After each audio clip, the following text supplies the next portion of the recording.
To restore a deleted page or post that you've put on your website, all you need to do is just go to the trash can up at the top here.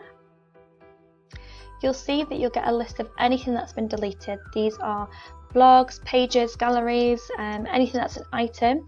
If you've deleted the likes of a picture or an individual file, you can't restore them on here. Get in touch with us, we'll see if we can help. But if you have deleted a page, all you need to do is go to the blue plus on the page that you want to restore.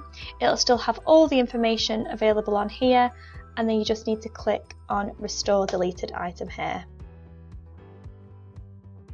If you go to Manage Website, Add or Edit a Website Page, scroll down, you'll see that that page has now been restored at the bottom here. If you do want to change the position of the page, just click on the blue plus and use your drop down here to put it under the right heading.